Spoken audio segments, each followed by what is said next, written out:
Imagine becoming politically independent, raising your own flag, electing your own president, writing your own constitution, yet decades later, your money is still tied to the economy of your former colonial ruler.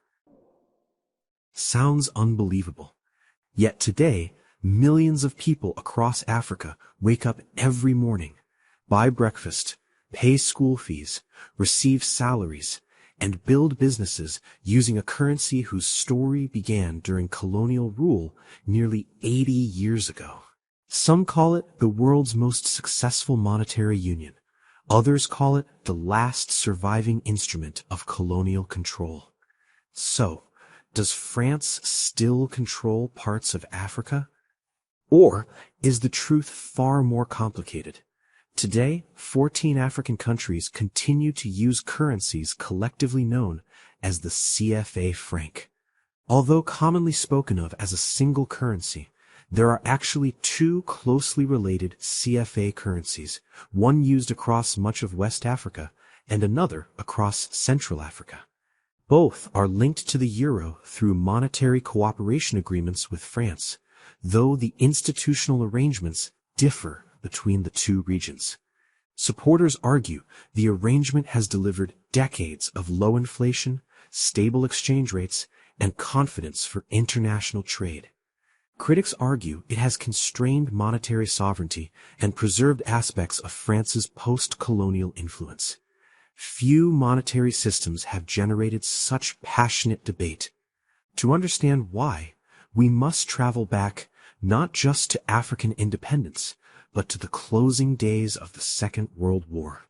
Because this story did not begin in Africa's capitals. In 1945, Europe was exhausted. The Second World War had devastated economies. France faced enormous financial challenges, including pressure on the value of the French franc after joining the Bretton Woods monetary system. At that time, much of West and Central Africa remained under French colonial rule. The economies of these territories were deeply integrated into France's imperial system. Raw materials, including cocoa, coffee, cotton, timber, uranium, and other resources, flowed toward Europe. Manufactured goods returned in the opposite direction. Money became one of the tools that connected these economies. On 26 December 1945, France introduced a new colonial currency known as the Franc des Colonies Françaises d'Afrique, the CFA franc. Its purpose was straightforward.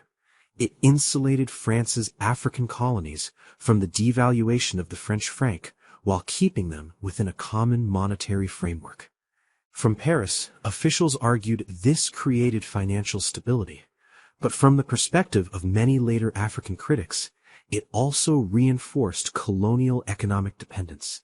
The debate over which interpretation better reflects history continues to this day. The late 1950s and early 1960s transformed Africa.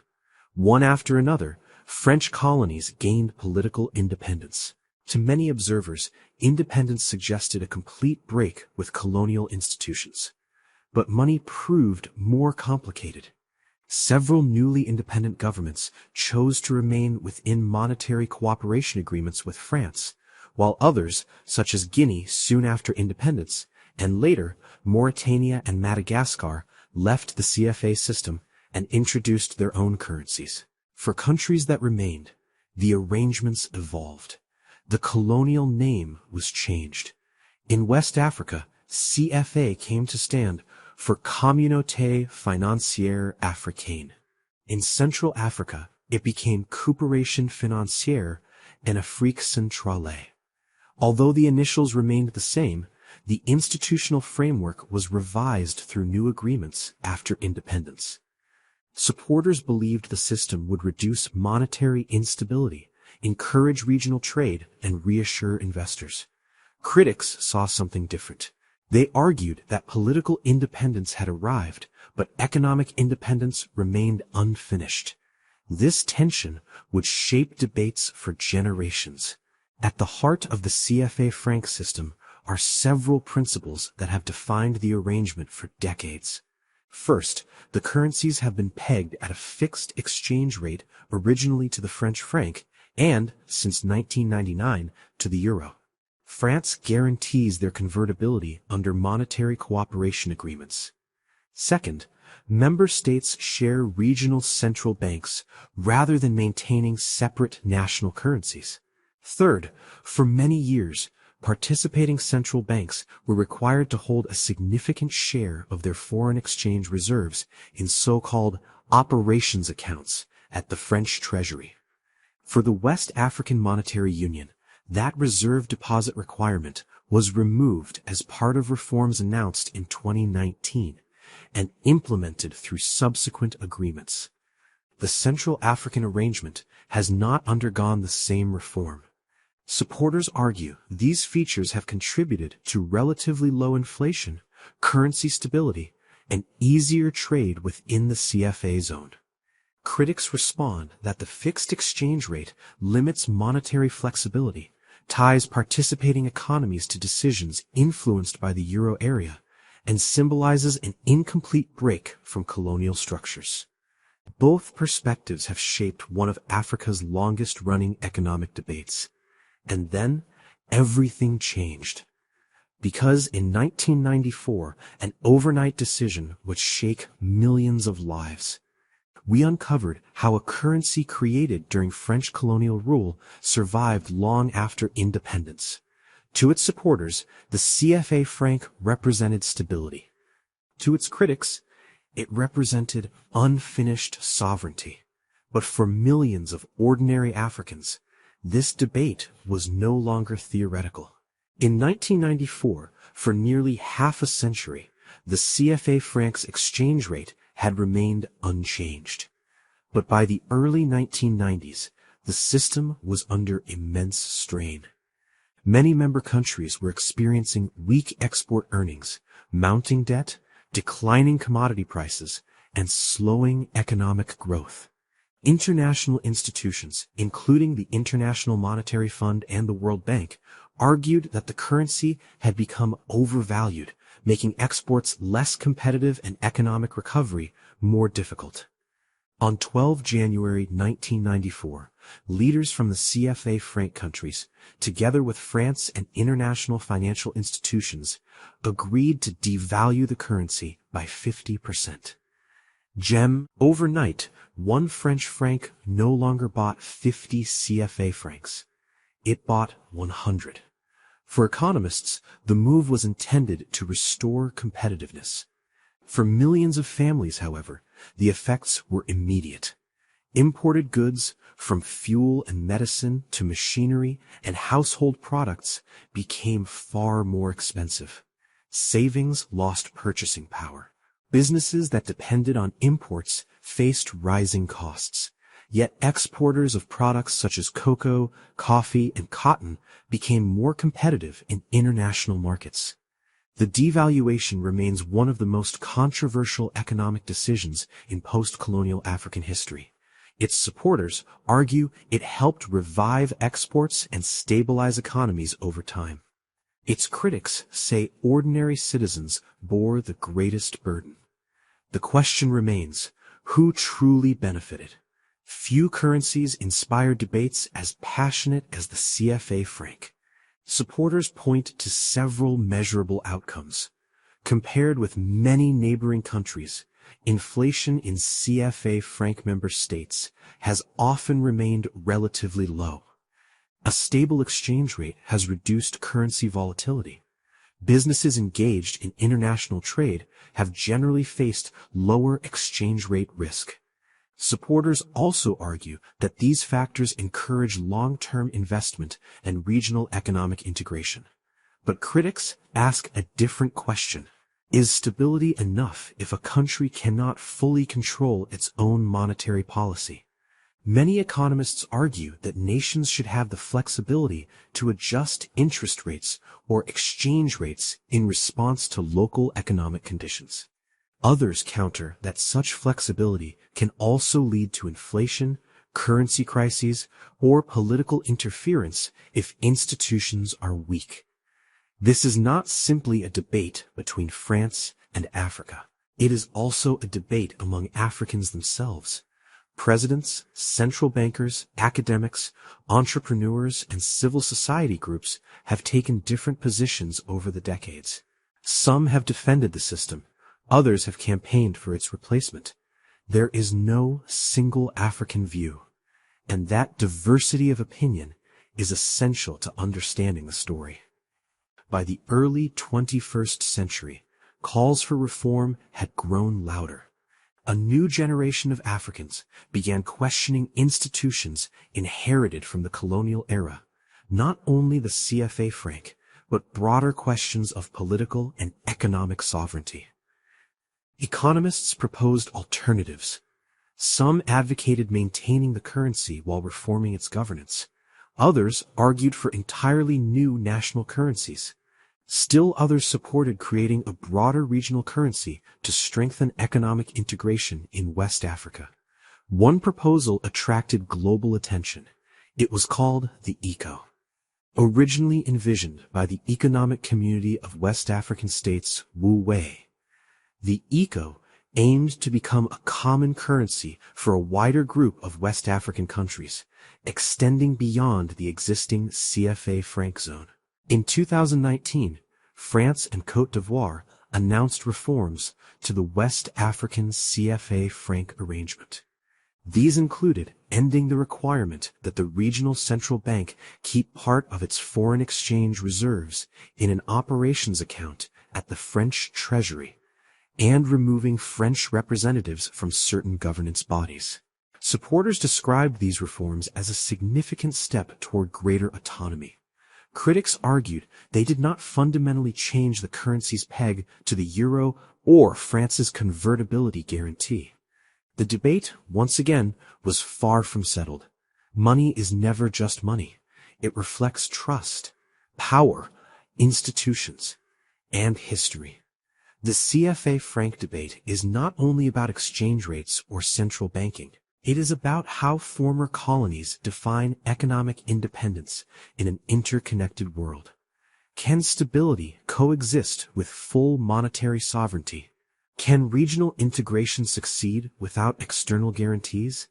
And perhaps the most important question of all, who should decide Africa's economic future? Those questions bring us to the final chapter of this story, because understanding the CFA Franc ultimately means understanding something much larger: the unfinished legacy of colonialism itself. At first glance, the CFA Franc appears to be a story about currency, but look closer, and it becomes a story about power. Every nation eventually confronts the same question: who should control its economy? Should stability be the highest priority? Or should governments retain the freedom to make difficult monetary decisions, but even if those decisions carry greater risks? History offers examples supporting both perspectives. Countries with fully independent currencies have sometimes experienced inflation, currency crises, and capital flight. Others have used monetary independence to accelerate industrialization and economic transformation. Likewise, countries participating in currency unions have often benefited from stability, but have also accepted constraints on domestic monetary policy. The CFA Franc sits at the center of this global dilemma. Its future cannot be understood through ideology alone. It must be judged by evidence. And that evidence tells a more nuanced story than either its strongest supporters or its fiercest critics often acknowledge. Across Africa, a new generation is redefining the conversation. For many young Africans, the debate is no longer simply about France. It is about Africa's future. How can African economies trade more with one another? How can manufacturing grow? How can regional supply chains become stronger?